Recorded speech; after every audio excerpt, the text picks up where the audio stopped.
Hello, folks. Welcome to State of the Market. This is David Russell, Global Head of Market Strategy at TradeStation. It's great to be with everyone.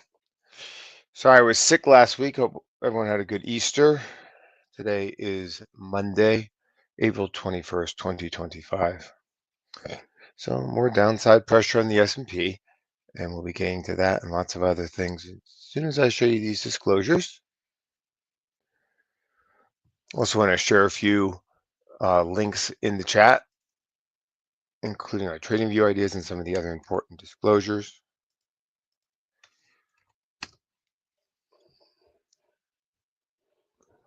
All right, I'm also going to show you the standardized returns of some ETFs here. We do look at these ETFs kind of as indicators and basically for the purposes of kind of looking at sectors. So these are the standardized returns of those. So I mean, lots of things to talk to. So I'm going to just kind of jump right in here. Overall, remember, in this webinar, we look at the S&P 500 and the other big sectors and big indexes. We look at things from a macro top-down perspective. On Thursday, we do market trends, and we look at things kind of at the level of individual stocks and individual trends. So I'm going to start with the daily chart of the S&P 500. And I mean, my initial view, there's a lot of things here. This is that big candle on April 9th. And what I think is important here is that basically there was this kind of 50% retracement area that we actually had tried to stay above, but had failed. And essentially, this now people may be looking kind of for a test back down toward those levels. If I look at different things, I really don't see any indications of this having bottomed. People were saying that a lot, and I was looking at basically something that had bounced sharply, was making a lower high below the old support levels. 10-day moving average falling, which is one of my favorite indicators of the S&P 500, the 10-day simple, the yellow line on this chart. And so from my view here, this is something where expectation of continuation to the downside based on pure technicals is not something that's too outrageous to maybe be thinking about. And the other thing is we have this pretty clear low back under 5,000. Generally looking for retests after the market drops a lot.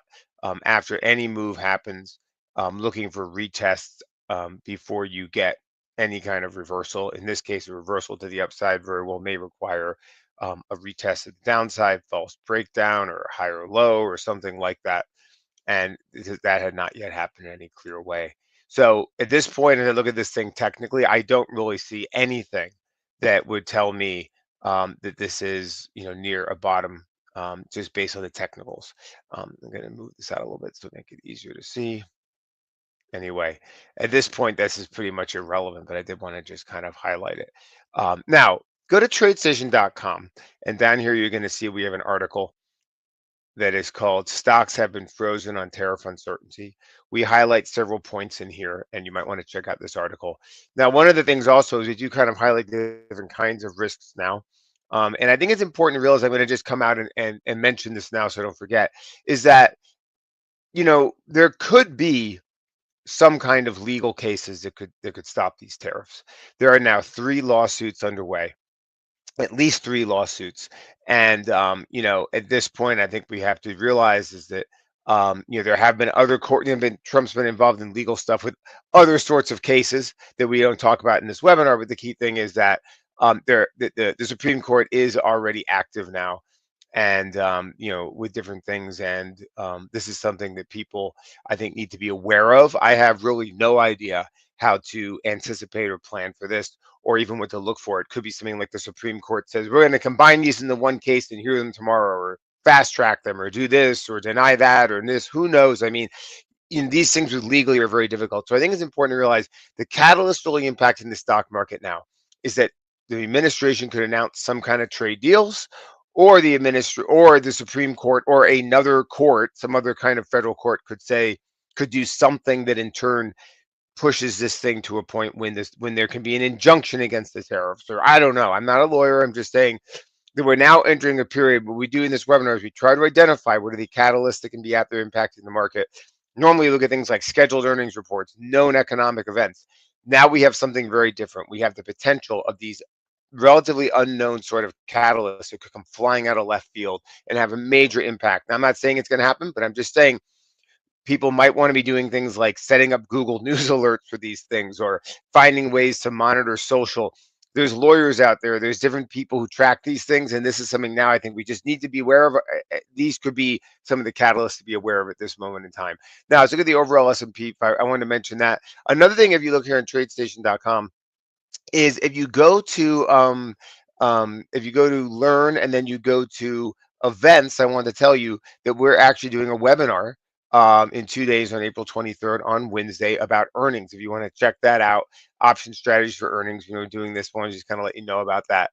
Now, another quick thing about earnings, I'm going to very quickly tell you is, in our other webinar, we do have in market trends, we have a workspace we give you people, and we have to basically the earnings tab that we share with our customers, and wanted to just let you know that if you go to this is a good thing or useful for preparing for earnings season. You can go down here and like load, for example, a list of stocks. Like I'm just going to do the Dow really quickly, but these are some of the things that we actually you can use to prepare and plan for earnings season. It kind of, this indicator will tell you how long until each company reports earnings season. We have Boeing coming up in 2 days. You can sort these and stuff. It's just another kind of useful thing to have in your toolkit. If they trade a lot of options, they have this highlighted sort of column here. So I wanted to just kind of let you know that this is a tool available. Earnings these are popping up now, are really cranking. We have over 100 S&P members reporting earnings this week. In my view, it's not really clear how much people are even going to put into any of those, but I want to just remind people that we're in the thick of earnings season. TradeStation has some awesome tools preparing for earnings season. We have this webinar coming up on Wednesday, so I want to let you guys know about that. All right, now, want to just very quickly kind of mention, first look at the S&P here. I want to mention that this is not any political statement, but it's more of an observation of how things play out.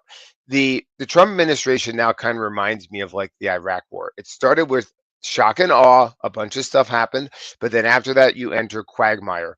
And that seems to be something where we're in now. Now, the reason I say something like that is I think we are supposed to realize is that one of the assumptions underlying this market, all for the last like year or two or something like that, has been that they're going to extend these tax cuts. And I think it's important to realize that that could be getting more difficult because of the political realities of different sort of conflicts going on. And another thing is that, we could see, I mean, we've seen wider deficits, and also, there's probably going to be, because people model out things like deficits and stuff like that, there's probably going to be more anxiety.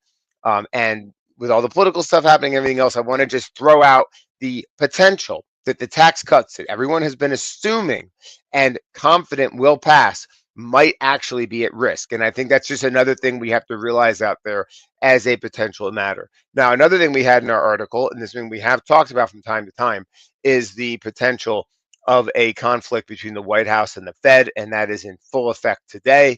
And this is now another political risk. So as I'm saying, we're now kind of morphing from shock and awe into potential quagmire. And I actually was in the first Gulf. I was in the second Gulf War, so I'm always interested in things like from history, and to me, it kind of seems like that. Sometimes you can start something off with a lot of energy, but then you run into all kinds of different kind of political and institutional realities that slow things down. All right, so I want to mention that. Now, I also want to mention, we talk about earnings. If you look at, I'm going to get to this S&P chart here briefly, but I want to mention some of the things that really were popping up for me. And one of them is the fact, if you look at the FactSet commentary that came out last week, they basically said that the companies are, fewer companies are beating estimates so far than average. 71% of companies are beating earnings estimates this earnings season, which is below the 77% average. Companies are beating by 6.1% when the average is 8.8%. So we came into this quarter expecting double digit. No, we didn't come into this quarter. I'd say 3 to 6 months ago, this quarter was allegedly going to have double-digit earnings growth. Now we're something much lower than that, I think under 8%. So the fact is that the earnings picture is deteriorating right now. And I think that's just another thing to realize. Now, it's not a surprise. The market has been expecting that and pricing that in. But we do seem to be in a scenario now where I think we have to realize is that American stocks have had amazing earnings growth really for decades. And globalization, global supply chains, all that sort of stuff, sourcing things from China, have been one of the major drivers of profit growth in the S&P 500 for decades. And if you take that away, than the potential, in my view, that this could have as a secular trend against um, earnings growth is very potentially significant, and we need to realize that it does remain out there as an issue. I'm going to look very quickly at United Healthcare simply because of the fact that last week it got really just hammered on higher cost, weaker margins. This is to me the sort of thing that I think we need to realize now. There's a member of the Dow. There are all kinds of things here where earnings are just looking like there are different kinds of risks to earnings right now. So I wanted to point that out for UNH. Also, Amazon had an interesting downgrade today from Raymond James, which is basically saying they've got margin pressures from slower cloud spending and also from Chinese merchandise and products that they source abroad, which is obviously probably quite a lot of the number of physical objects that a person may acquire or purchase on Amazon. These things come from overseas, a lot of them, like a lot of other consumer goods. And so this is something that could have all sorts of impacts potentially for Amazon. So it's an interesting note from Raymond James. Something I've been kind of surprised people haven't paid more attention to with a name like Amazon. I did want to mention that. Also, it's interesting with Tesla. Obviously, there's been all kinds of political things with Tesla, but Dan Ives kind of came out and, he said one of his kind of colorful statements about code red in Tesla and all this stuff, basically demanding that Elon Musk leave the government. Um, I'm just, again, these are things now that are just these a continual drumbeat of the sort of main workhorses, the main stocks that have been holding up the overall market. The other thing is that gentleman at TF Securities, I can't remember his name, basically put out a note, Mr. Ming Chi Ku, on Apple, basically really highlighting the geopolitical risk that Apple potentially faces. And this is something that I've been kind of aware of as well and mentioning from time to time. I think from my perspective, aside from the direct tariff impact, Apple is now in a place where they seem to really be struggling market share wise in the international markets. And I think long term, we have to realize that this is something that is Apple going to grow in those countries like India and Indonesia, where in many ways they need to have that next phase of their growth as they, the United States is a saturated market as they spread. And in my view, there's evidence that Apple continues to struggle in that. And I think obviously that's something that was interesting, and it's something that TF Securities, TF International, this guy is a big follower of Apple, and there's a note today from him on that. So all these things kind of fit in with the same kind of point. Also, a gentleman at Apollo Global named Torsten Slock said there's a 90% risk of recession if tariffs stay high. He was basically talking about the U.S. economy. He's the economist at Apollo Global.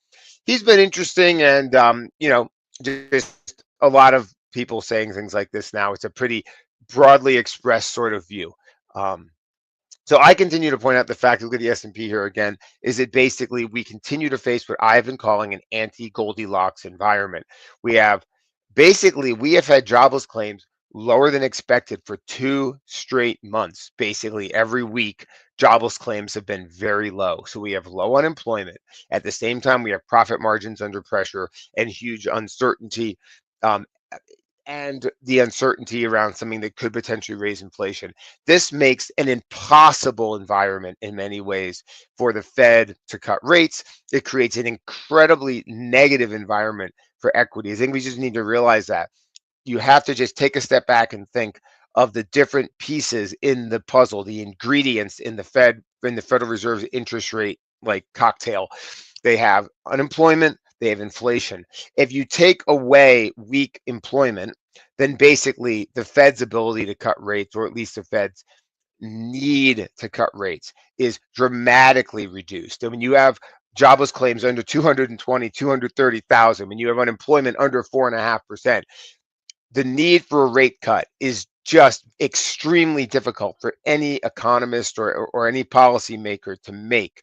And when you look at the dollar weakening, it makes it harder for that. When you look out and see the potential for higher prices, it makes it harder for that. So I want to just kind of emphasize this. This is an anti-Goldilocks environment where basically there's forces working against profit margins, forces over time working against investment, forces over time working against inflation going lower, and at the same time, no forces encouraging the need, or no forces that would drag down interest rates in terms of joblessness. The Fed will react to joblessness, and the Fed will react to things like inflation. And those things right now are simply not giving the Fed a solid reason to be dovish. And it's also, when you consider the margin pressure, it creates a situation where we could have an economy that remains in expansion and earnings crumbling. Remember, I've been saying for a long time that we had the jobless recovery coming out of the .com, and you had really strong profit growth as companies were sourcing stuff globally, and you had a weak labor market. We seem to have the opposite of that now.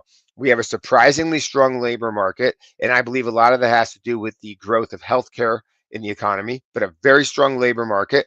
And at the same time, we have a weakening picture for profit margins. Those two things together are like the anti environment. It's like the opposite of Goldilocks. It's the opposite of what we had coming out of 2008. So I want to mention that. And I also mentioned, if we take a look at this and we think right now, even if tariffs, say they last for another week and they go away or something, we're now getting to the point when people will have delayed orders. Companies will have delayed orders. All these things are happening. There's stories about orders getting canceled on different sides in the United States, China, all these things happening with Boeing. But these cargo ships need to be moving full all the time. They don't just, this is a huge process of having all these cargo ships going from one port to another and moving containers and all that stuff. It is a fine, a well-oiled machine, and you can't just start it and stop it. And what's going to happen is we're going to get to a spot where even if the tariffs go away, it's going to be like coming out of COVID, when there's going to suddenly be shortages, there's going to be disruptions. And right now, companies have inventories to cover those things. But even if we get to a spot for very much longer, you could get to a spot where we are going to have knock-on effects 2 to 3 to 4 months into the future. And so that is just something else that's out there, where we could be facing shortages and delayed restart times and all that sort of stuff. And that is something else that can weigh on profit margins and weigh on inflation going into next year. So now I want to start with a special chart I created, and I thought it's pretty interesting, which is SPX/XAUUSD. And I'm going to make it a monthly chart. This is the price of the S&P 500 divided by gold on a trading view here. It was a monthly chart. I want to point this out because in some ways you'll notice that when the S&P, it goes up against gold, that's a secular bull market for stocks like the 1990s. If you actually look back at this, the 1970s, look at how it went down. I mean, it's pretty interesting. Look at the secular bull markets, the 40s and 50s, it goes up. Then we get into the 70s, it goes down. Then basically right here, this is when the Fed defeated inflation under Paul Volcker, the great bull market up to the .com. And then we had the bear market on the way, after .com in the financial crisis. And then so the point here is that we now see the S&P 500 essentially making a kind of head and shoulders topping pattern against gold. And that's pretty interesting. And I actually was going to publish this last week and I was sick. So I want to just kind of share this with you guys because I think it tells us a lot. I have said, and I've been saying for the last few weeks in this webinar, but from my perspective, we have to open our minds to the potential that we have entered a secular bear market that could last for years. And I think if we look, for example, in early 1970s, look what we have right here. Just saying, there are a lot of symptoms here and a lot of similarities to where things were in the early 1970s, not just technically, but I would say institutionally, the place of America in the world, geopolitical things, all those sort of things. There's a lot of similarities that I think exist between those times. So I need to point out this relationship between gold and the S&P. All right. Now, I'll also say the thing I said about the tax cuts, there is an actual article today on thehill.com that specifically says what I said. And I do think we have to realize you get to this point when things could simply have that sort of quagmire effect. All right, now let's look at the S&P on the weekly, things we love to do here. Start off with this. Remember, in this webinar, we go through all these big sector funds. And in this case, things are so correlated that it's a lot less kind of I think there's less to look at in some ways and more to think about the big picture. In my view here, we have essentially a low it was 43. I'm sorry, 48.35 on the actual weekly chart. The low we made that week of this huge reversal, the low was 48.35. And in my view, like we kind of said here, people may be looking for a retest back down toward these levels. There's all kinds of other levels that might come out of left field. So I do want to point out this level that we had back here from August, and that is something else that may actually turn into an important spot. That would be, if people suddenly think that things want to get bullish, the low there is 51.19. So I'm going to go ahead and 5119. That is our August low. So that is something that, people might see turn into some kind of level. Now, like I said, in many ways, the technical analysis and the levels matter much less right now. What matters is what pops up on Truth Social or other things, like do we get some kind of unexpected injunctive action. I think we have to realize, and I would never try and predict anything with courts. I don't know very much about the court system, but I do know that there are now multiple lawsuits, including the state of California. Something is probably going to come out of those lawsuits of some kind. Some kind of news is going to come out of them. And so we just have to realize that that is out there now. And a potential outcome could be some kind of injunctive action or some kind of halt or something like that. And it doesn't get as much attention as maybe it should, but it is a catalyst. The stuff with Powell is important, but these court cases are out there, and I just want to kind of emphasize that. Now, I wanted to do something else very quickly. When we look at the way the market fell like this, so in my view, the thing here to focus is the level that matters in many ways is the recent low of 48.35. That's my main point. People might look for us to try and hold the August low. If, for example, say like Trump says, "Oh, I had a great call with Xi" or something, then suddenly this level could start to matter. This daily level that I mentioned from August, it could suddenly come out of the woodwork and start to matter if we magically hold that, and there is a headline to go along with it. So I'm just saying it's a potential level, but based purely, in the absence of some kind of catalyst, in my view, the more dominant thing people will be looking for is this low down there. All right, now that's one thing, but I wanted to show some other things that I do think is important to look at what often happens when we get a drop like this. Say, for example, we don't get any immediate news or anything like that. Very often, I want to point out two other things. Look at, this is actually 1929 and 1930. This is the Dow way back at that time. Now, what's interesting is there's a weekly chart of the Dow. It basically dropped, did a 50% retracement, and then it basically formed this falling channel for a long time. Now, I think that this is actually the sort of, not anything exactly like this, but these sort of examples are also what can happen. This is 2008. You get the initial drop, and then you just get this kind of languished, and you get some kind of continuation. So in these cases, obviously in 1929, the continuation lasted much longer. It was more like 2 to 3 years. The key point is you get the violent crash and sell off. You get an attempt to stabilize, but there very often can be a kind of just continuation of some kind to the downside. And I think in some cases, it's not a surprise to actually get that, because the fact is that there's a reason why we dropped, and it doesn't go away right away. The negatives don't go away right away. The bid, not a lot of buyers come out of the woodwork, and then it just continues to bleed lower. Maybe not with the same ferocity and the same volatility, but it does continue to the downside. And I think we might want to be thinking about things like this and seeing if any kind of channels start to emerge on the S&P here.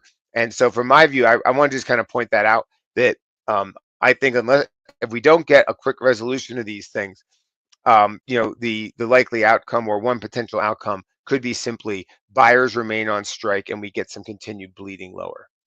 And I'll point out something else now, because I think the other important chart I want to jump to very quickly is the 10-year Treasury yield. We have flagged this as the single most important risk. We were talking about it back here as a huge risk for the market, because it was making the higher low with this basing pattern. And from my perspective here, all of those arguments remain in effect. We held more than a 50% retracement of the 10-year Treasury yield. We continue to look at 432 as a very important level from June of 2008, that we basically, you can see how we peaked at it back here in October 22. And then basically, even once the Fed got dovish, we have been basically, nuzzling it and basically, trying to break through it. And I think we have to realize here is that upside in the 10-year is, I think, a real issue. So I think, I would kind of view it as, um, we could have a scenario where the bond market just kind of grinds higher, and that in turn pulls stocks lower, or we could have a scenario where this thing potentially runs out of control to the upside. When you look at this on the weekly chart, and you look at the things happening, I think, politically and institutionally with the Fed and everything else, this chart actually has been consolidating now. The 10-year treasury yield has been consolidating for over 2 years, and it broke, a secular downtrend. Look at the monthly chart here. This is when Mr. Volcker was fed back in 81. Downtrend, COVID, we broke that monthly downtrend, and we've been holding above it since. So you can see this level here from 2008. From my view here, this continues to be a very important. This is the monthly. Go back to the weekly, but I want to just kind of point this out. This to me is something that I think we need to kind of continue to watch and be aware of. I'm going to jump over to the Qs really quickly. Um, in my view here, also, there is this level in August that could start to matter. But again, retest of the more recent lows. This is just the kind of continued sort of, I think, weight that we're going to see in the heavy bear, kind of, the fact that, there's a lower high on the weekly. You can see it stalled under this old, support level. The early March low became the late March high, early April high. And, everything here does kind of confirm, downside. We may see this level from August turn into some kind of attempted support. All these things, in my view, now are at a spot where you really kind of have to be on the hourly chart. And this is why we've mentioned the fact that just focusing on the index, on the S&P 500 or the NASDAQ, and looking at the hourly chart can be kind of more useful. I'm looking at the Dow. In my view, all of these are now very similar charts. People may be looking for a test of that recent low. I would mention over on the Russell, we might even get down a little bit more toward these. People may be looking even further down here, toward these levels from late October. I am noticing an interesting outperformance in the Russell against the NASDAQ. That might actually be the early signs of the Russell wanting to lead to the upside. So I want to mention that as a possibility. It is interesting, as something I think that, it is, a different sort of thing. People might view it as having less China risk and all of that. I want to just at least mention I'm starting to see that. But at this point in time, for me, this just continues to have all kinds of space and really no clear signals on anything here. All these things are following, at this point, patterns really on like the hourly. Um, all right. The other really important one is the dollar index. And we had talked multiple times about the fact that it's extremely unusual to see the dollar index falling at the same time yields are rising and the S&P is falling. And it really has shown capital flight away from the United States, unfortunately. And I think here we actually have a spot where we've broken important support, and there is potentially significant space to the downside. And I think that actually, if there is a trend that people need to focus on, it is this space here, and it is on the 10-year, this space up here. Those are really what matter in my book more than the S&P 500. I mean, you can look at a lot of levels on here, and that retest of that low, but in some ways, we're being driven by this idea of capital flight from the United States. We're not being driven by earnings or even inflation. The idea at this point in time is, are people net sellers? The S&P has outperformed the global markets for over a decade. These American exceptional and all that stuff. The key point is there's a lot of holders of American equities out there globally, and it's a very crowded trade being in U.S. stocks. And if people start to move away from stocks and treasuries, kind of those things move in tandem. So from my view, TNX, DXY, these are the things that are really telling us things. And having broken this support is something that does suggest here that there could be further kind of risk here to the S&P. And I will just jump back over also this chart. I mean, let's just remember this. This is basically the S&P 500 divided by gold, and it basically does show, similar sort of things that we've seen in other moments in history.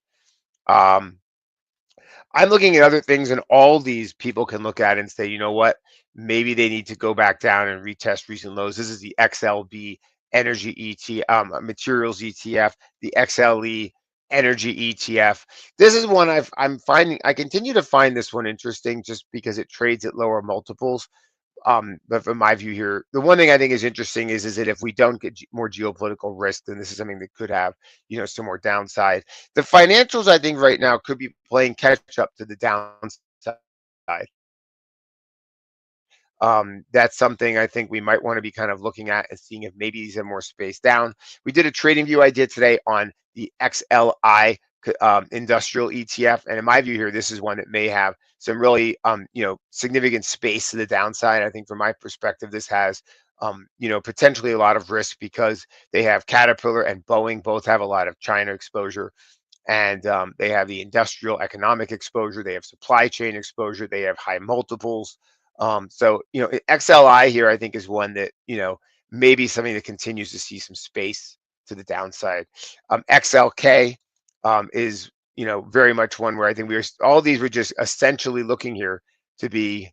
I'm looking at see how this one is under the August low. Isn't that interesting? I'm going to move down this level to this level and just kind of look. In this case, remember the S&P is potentially trying to, maybe we can hold the August low, but the XLK, which is I think almost a third of the S&P, technology, it's below that level from August. So to me, this remains, just something to be kind of wary of on the overall. It remains a potential worry for the overall S&P 500, and also for this again, we just keep looking at those early April lows as spots where people might be looking. I'll also mention here, I'm going to just jump to real estate and utilities. Both of these, we've mentioned these down channels, and with the potential for yields moving higher, the 10-year Treasury yield moving higher, that would be price negative for utilities and real estate. So I want to point out these channels. These may continue to have some opportunity. Healthcare has really been very interesting to see the real negativity in healthcare at a time like this. And I think it actually kind of shows why there may be more of a secular bear market story in the overall S&P 500 than people may be saying, which is that basically the earnings story in healthcare has really come apart. And when you look at things like what's been happening with things like United Healthcare and stuff, it actually suggests this has nothing to do with tariffs, but they could put tariffs on some pharmaceuticals. They've actually been saying they might do that.